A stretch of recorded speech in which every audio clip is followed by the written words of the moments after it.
Yo, yo, what's up mga kabutingting? Yan, good day po sa ating lahat mga kabutingting at welcome back sa ating munting channel. Yan, andito ako ngayon sa Matalom. Ito yung sinabi ko sa aking live kagabi na meron akong home service dito sa Matalom, Leyte. Yan. So, bago ko ito umpisahan mga kabutingting ay disclaimer lang.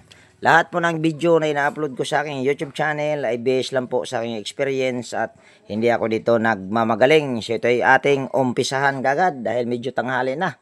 Malayo-layo kasi yung biyahe papunta rito. So ang brand nito ay TCL. Yan, 7 kilograms. At ang problema nila nito ay ito, maingay. Ayan o. Ayan. Madaling salita, pag ginamit ito, gumaganito ang tunog. Grrrr! Yan. Tapos, yung kausap ko nito, nag-chat sa akin, sa Bisaya, humahaguros daw. So, pag mga ganyan, humahaguros or maingay, so nagdala na ako ng pyesa nito. At ito, ay ginawa ko na rin ito, mga kabutingting, siguro nasa mga 2 taon na siguro, o 2 taon mahigit. Yan. At itong dryer, ayaw din gumana. So, try natin itong tignan kung magagawa ba itong dryer. Pero itong washing automatic magagawa to dahil ito naman ay umaandar pero maingay lang. So try natin. Yan, saksak natin din yung power cord. Pihitin lang natin yung wash timer. Ayan o. Ayan. Ayan, napakaingay. Dito sa dryer. Gumagana naman. Parang gumagana. Parang umuugong. Pero hindi siya, ayan o, naririnig nyo, umuugong. So, try na lang natin yan, tignan. Sa dryer na? Yung ito. Sa dryer. Umiikot na? Hindi, umuugong lang. Umuugong lang. Tanawan lang nato, te. Ito mga kabutingting, ay ginawa ko na rin ito. Pero, wirings lang sa akin ito at na-vlog ko rin yata yon. Ang bumili kasi nito ng motor sila. So, medyo may katagalan na rin. Siguro nasa mga 2 taon na rin siguro mahigit. Pero nauna ko lang itong ginawa or sabay. Parang sabay yata ito yan. Parang sinabay ko yata itong dalawa na ito. Ay hindi. Nauna yung washing. Nauna yung washing. So yan, bali dito tayo sa likod mga kabutingting. At ito ay ating, pwede pa putulin muna natin ito, te. Itong tali. Ayan, putulin lang natin yan. Tapos dito tayo sa likod. Kahit hindi na. Ayan, may bumaklas na pala. May bumaklas na rin pala nito, te. Dahil yung kanyang drain, tingin ko dihila na rin. Oo, hila na lagi ng drain. Ayan. So, ayan.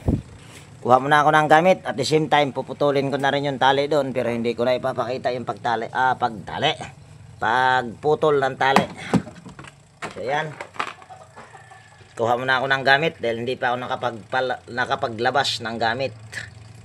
So yan, bali mayroon na ako ditong gamit mga kabutingting. So tignan muna natin itong spin motor. May katagalan ko na rin itong ginawa. Ito ay nung nag home service ako nitong sa spin motor, sa pagkatanda ko nag-wirings lang ako. Sila na yung nagkabit nito, kung sa baga wirings lang talaga ako.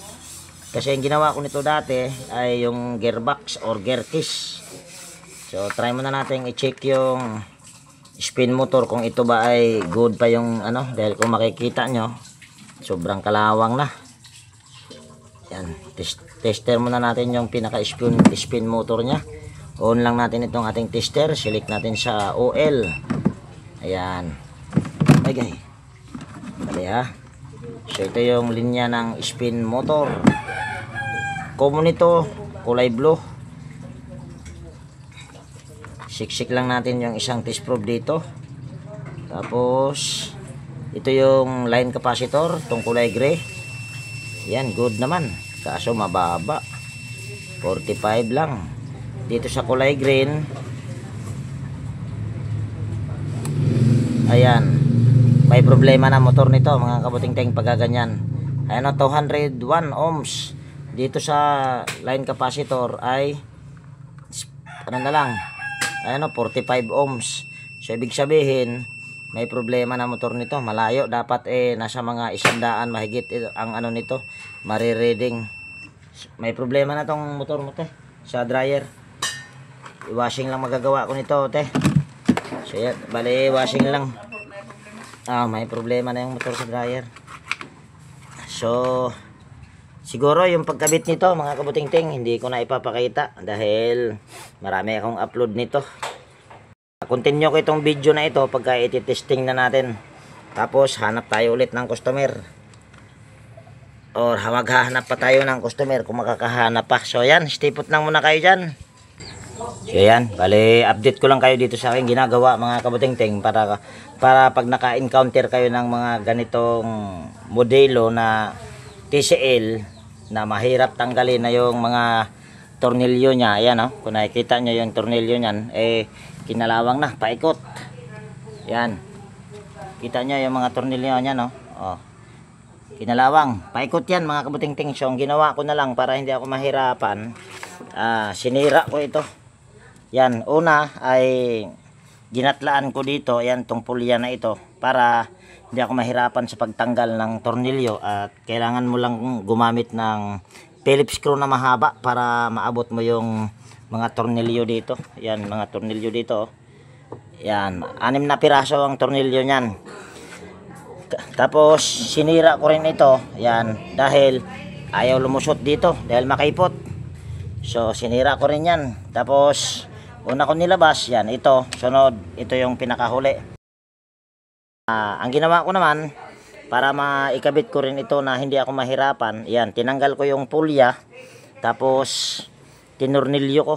Yan, tinurnilyo ko yan 6.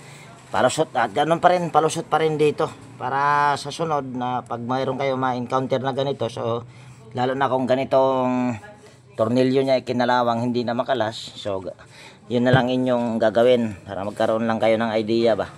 Sunod, ito ay papalusot mo lang ito. Yan. Tapos yan, siyempre ibabalik mo yung lock washer, yung nut niya. Dito naman sa pagbalik nito, hindi ka na mahirapan. Yan na, madali na lang.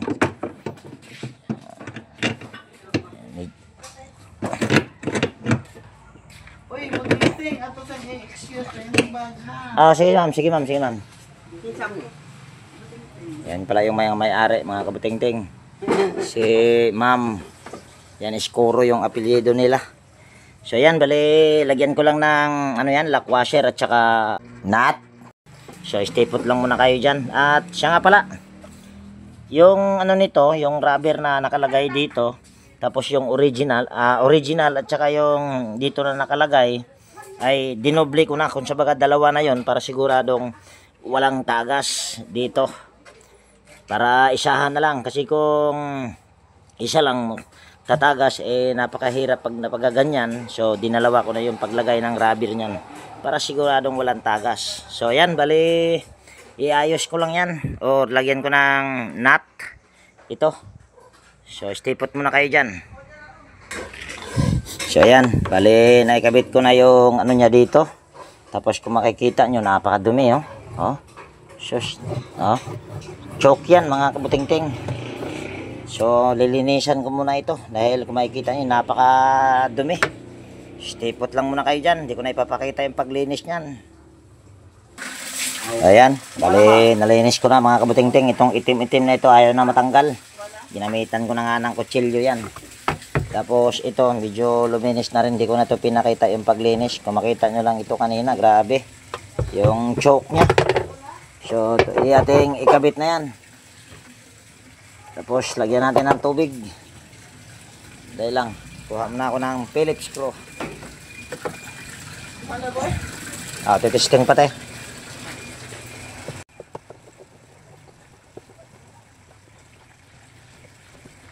Yan. Ikutin lang natin. Okay.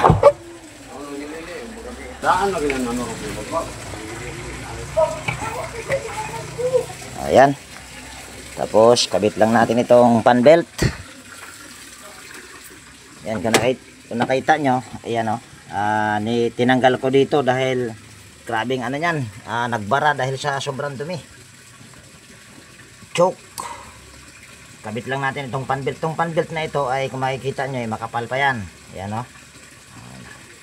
Original niya pa itong fan belt na to. So, kakabit ko lang ito.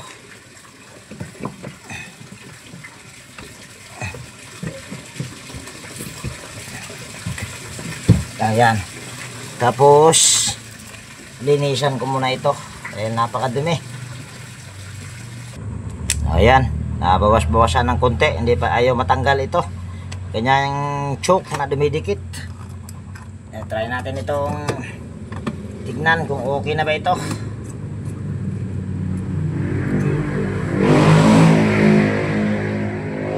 Ayan. Ito, dehila na lang ito mga kabuting-ting. Dahil wala na itong ano, sige, nabasag siguro yung pinakakawitan nito dito. Or, ayan, dito. Kaya hila-hila na lang nila ito. So ito yung ating titesting. Ayan, ito yung ating ikabit lang muna dito. Tapos lagyan natin ng tubig yan. Ayan, lagyan ko muna ng tubig para matignan natin dito kung ito ba ay mayroong leak sa kanang dito ba, kung may tagas ba dyan sa ano nya. Pero sigurado yan, walang tagas yan dahil dalawang rubber ang nilagay ko dyan. So lagyan ko muna ng tubig mga kabuting-ting yung tab. Ayan, bali nalagyan ko na ng tubig yung tab mga kabuting-ting. Tapos ito itignan natin. Ayan o, kung makikita nyo ay walang tagas. Sure ball yan, walang tagas dahil dalawang rubber. So mayroon ng tubig yan laman. Ayan o, diba? So walang tagas. So ito yung ating isasaksak.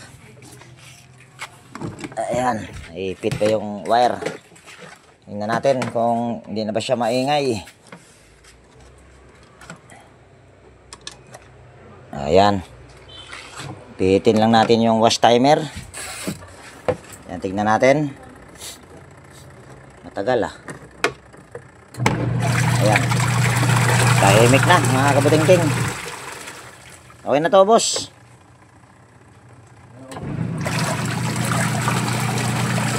Okay na, tay. Okay na. Okay na. Ayan, okay na daw, sabi ni tatay. So, yung dryer mga kabuting-ting, hindi natin nagawa. Kung marahil siguro ay nagtatanong kayo kung bakit hindi ko ginawa yung dryer. Pagka ganitong replacement na may problema na yung motor. Tanso kasi ito, hindi na nare-repair pagka ganyan dahil shortage na ang motor. Pagka ganyan, pagka tanso. Pero kung aluminum lang ang motor noon, ay aayusin ko yung motor nito. Pero tanso kasi pag mga ganong yung replacement na motor ba, na spin motor. Kaya hindi ko na inayos. So yan, okay na ito mga kabuting-ting. So siguro ay dito ko na tapusin yung bali hanap pala muna ako ng customer. At ako ay continue ko na lang itong video na ito pag, kung ako ay makahanap pa. Pero pag hindi na, ay wala na, hindi na umandar tay. Paktay na mga kabuting-ting. Hindi na ayos yung dito. Ayun, kaya akala ko bakit hindi na umandar. Gagawang talaga. Ayan. So ayan, stay put muna kayo at ako ay maghanap pa ng customer kung makakahanap pa mga kabuting-ting. Dalhin. Yan, bali meron ako dito ang nahanap na gagawing automatic na washing machine mga kabuting-ting. Yun nga lang tawag niyan, wala pa daw budget yung may-ari. Ito yung may-ari, si ma'am. Ayan, nakita ko lang yan siya doon sa merkado. Pero yan, abangan nyo na lang kung si ma'am ay ipapagawa ito. Ang problema nito, may power siya pero may lumalabas na DC. At hindi naman ako board technician kaya hindi ko to kayang i-repair. So gusto niyang ipa-convert ito. Ito ay Samsung. Yan ang Samsung. So abangan nyo na lang pagka ipa-repair ito ng may-ari. So yan, bali nakahanap tayo ulit ng gagawing electric fan mga kabuting-ting. At ito yung may-ari, si ma'am. Ayan, kaway-kaway si ma'am. Problema daw nitong electric fan niya mga kabuting-ting ay mabagal. Bago naman daw ito. Ayan, kung nakikita nyo pulang-pula pa yung hasang. So saksak daw natin. Ayan, nakasaksak na. Pihitin lang natin sa number 1. Ako, para yatang hindi na umaandar mama. Pero umuugong. Ayan, umuugong lang. Patayin natin. Mamaya matuluyan pa. So sabi mo ma'am, sabi ng may-ari nito ay mabagal. Pero ngayon hindi na talaga umikot pero may ugong naman. So ayan ay ating try na gagawin mga kabuting-ting. Kung ito ba ay mapaikot natin at mapabilis. Tanggalin lang natin ito. Tapos angat natin. So dito natin titirahin. Ayan, yan na. So hindi ko pa yan binuksan mga kabuting-ting, pero may nailabas na akong Phillips screw. Sana abangan nyo yung automatic na washing machine. Siguro bernish yun ipapagawa ng may-ari. Sabi niya bernish daw siya mag-chat. Yung automatic na washing machine. Malaki yun mga kabuting-ting. Ayan. Una natin gagawin ay bubuksan natin tong pangharap na screen or pangharap na grills. Ayan. Tapos ikutin lang natin tong ilise. Ayan, napakalambot. So pwede ngang kapasitor ang sira dito. So try lang natin. So ito ating tatanggalin. Ganon din itong knob. Gamit tayo ng Phillips screw pantulak. Pero pag matigas, gagamit tayong DIY. Pero malambot lang, hindi na tayo gagamit ng pang DIY na pantanggal sa knob. So tanggalin lang natin yung isang tornilyo dito. Ayan. Ito, madalas ito na nakikita kong kapasitor sa ginagamit din ito sa mga brand ng Asahi. At medyo lang ha. Hindi tumatagal nga. Medyo madaling masira yung ganyang kulay. Napansin ko lang. Yan, ako ay kukuha lang muna dito ng ito. Tapos ano na rin yung kapasitor na pamalit natin. Ayan. So yan. Ito yung ating gagamitin. Ito yung kapasitor na ginamit ko nung huli kong repair doon sa dalawang electric pan na tile or yung orbit pan na pinalitan ko dahil tuyo pala yung nakalagay. So diretso na tayo dito sa pinaka problema nya. Hindi naman masyadong malikabok. Yan, maganda rin naman tong klase na brand. Ang brand nito ay Eureka. Hindi pa pala ako nakapaglabas ng side cutter. Pagputol natin dito sa wire. Ayan. Kahit hindi na natin i-tester yung kanyang kapasitor dahil napakalambot ng LC. Kaya diretso na tayo sa pagpalit. Ayan, balatan lang natin itong dalawang wire. Ayan. Taas natin ng konti. So ito ay ating huwag tayong gumamit kaya ng electrical tape para hindi aksayado yung hindi na aksayado sa electrical tape at mas matibay pa yung ating gagawin dyan. O yan, ito yung ating gagamitin, tube. Mas matibay ito. Hatiin lang natin. Tapos pasok natin dito. Gamit itong aking ginagamit na kapasitor mga kabuting-ting, EX ang brand nito. EX. Ayan oh. EX. EX parts.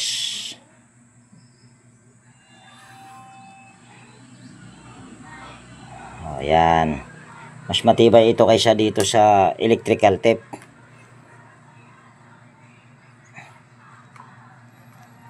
Ayan, buhol, buhol. Ano lang natin, pulupot. Tapos, gaganito lang natin. Ayan, tapos dito rin sa kabila. Ano mandar? Oo. Pugay nito Bandod. Ayan. Tapos, tornilyo na natin ito. Dahil nakakasigurado naman ako dito sa aking ipapalit na kapasitor dahil bago naman. Kaya diretso na natin sa paglagay ng tornilyo.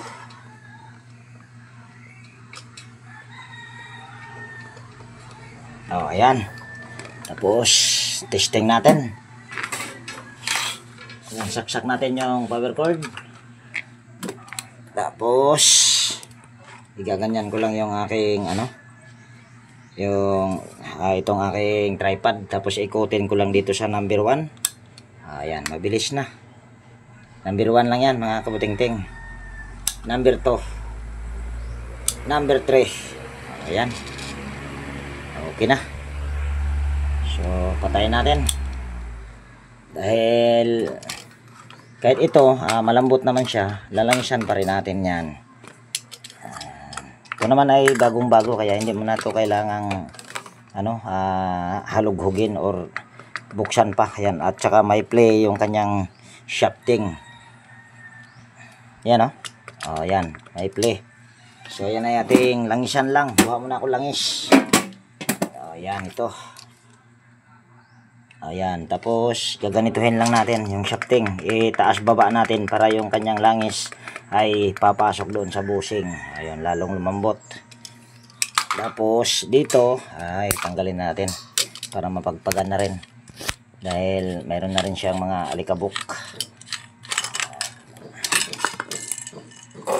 Ayan, tapos dito dudukutin lang natin. Ayan, tapos ganituhin ulit natin. Ayan, okay na yan. So pagpagan ko lang tong mga itong kanyang takip sa motor, tsaka itong grills na pangharap at tsaka likod, tsaka yung ilisi. So istipot muna kayo dyan. Ayan, malinis na ito mga kabutingting. Ayan pati yung screen, pati ilisi. So ito ay ating takpan na. Buti nakahanap pa ng customer mga kabutingting. Pero basta maghanap lang makakahanap talaga. Tsaga nga lang. Hindi nga mainit mga kabutingting, mainit ngayon.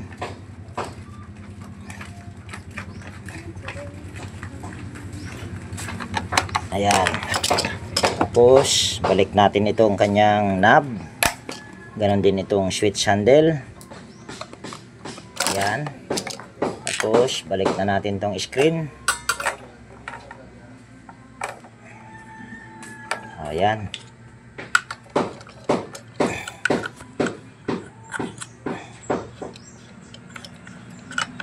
Pagka ganyan, pagka ganitong hindi maayos, ulitin mo mga kabutingting. Huwag mong ipwersa para hindi malustrade yung kanyang guard lock. Nako, kagwang nito. Ayun. Kasi kung ipipilit mo yan, sisira yung guard lock.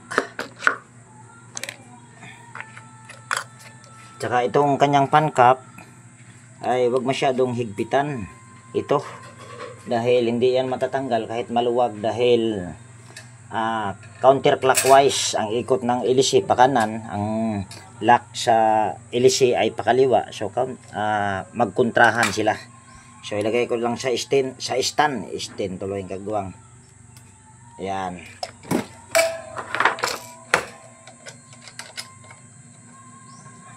Ma'am, tanawa ma'am. Tanawa ma'am. So saksak ko dito yung power cord. Ayan. Sige ma'am. Yan, number 1 yan ma'am. Number 1 yan ma'am. Okay na yan ma'am? Ha? Okay na? Ayan, nasa. Ayan, nasa ba? Ayun, good na. Sige ma'am. Number 2. Ada yatang madumi. Okay na ma'am? Ayan. Dahil okay na mga kabutingting, sabi ng mayari. So dito ko natapusin yung video natin sa araw na ito. At kung mayroon kayo ditong natutunan at kung nagustuhan nyo, baka pwedeng pa-like at paki-share para makatulong din tayo sa iba ng mga nagde-DIY. So yan, laging nag-iwan sa inyo ng ingat tayo palagi at God bless po sa ating lahat mga kabutingting. Yan, bye bye na po dahil madali lang yung electric pan na ginawa natin.